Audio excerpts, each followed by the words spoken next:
Yeah, for Bitcoin, it really depends on your time horizon as an investor. If you zoom out and you take a look at what Bitcoin has done price-wise over the past 12 months, maybe even a little bit longer, it's up something like 10 times, right?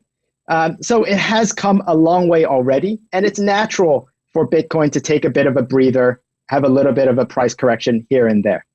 That said, I don't believe that this is the beginning of a prolonged bear run or a crypto winter or anything quite like that. I think the dynamics of the market structure around Bitcoin have changed quite significantly since 2017, the last bull run, when Bitcoin went up to 20,000.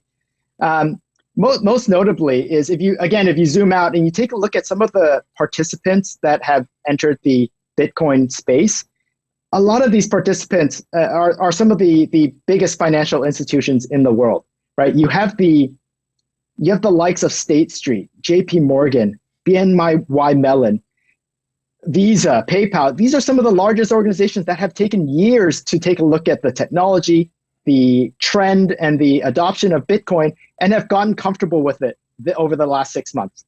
They're not committing company resources and putting themselves out there if Bitcoin were to be a flash in the pan, so to say. Mm-hmm. So again, zooming out, I think Bitcoin is still undervalued. I know Hong has on your platform mentioned the $100,000 valuation, which I think we're getting closer and closer to. Yeah. However, I think it's always important to note that Bitcoin is still an emerging asset class, and there is volatility involved. So 10% drops, I'm not fazed. I think it's very normal.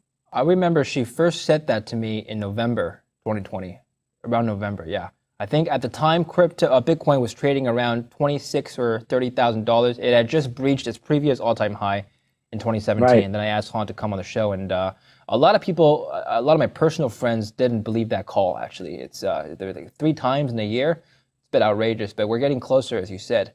Now, we did see a major, pretty significant pullback since last week. What do you think was the cause of this pullback? I think the immediate cause of this pullback were 2 things. One is the excitement and interest in crypto ahead of Coinbase's listing. This is a big moment for crypto, really getting in front of equity investors, global investors everywhere, and sort of really validating crypto as a new space, right? A new industry, a new asset class. That's one. And then 2, ahead of that listing, traders were just over leveraged and a bit, really gung ho about that listing excitement. So over leverage and the Coinbase listing were the key reasons why. And as a result, yeah, well, we have seen you're right in the fact that the time horizon for the investor is important.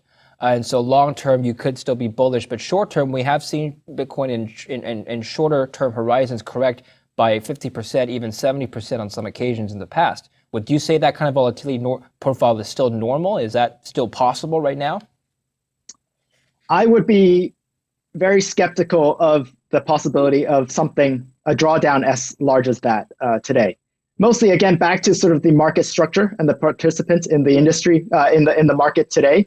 Okay. Some of these large institutions you can kind of tell based on the price action, but some of them have actually been outspoken about them accumulating Bitcoin for their balance sheet, corporate balance sheets. I think Morgan Stanley launched a fund where investors can invest directly, into Bitcoin and get Bitcoin exposure. You can see these institutional types of buying behavior as supporting the market underneath.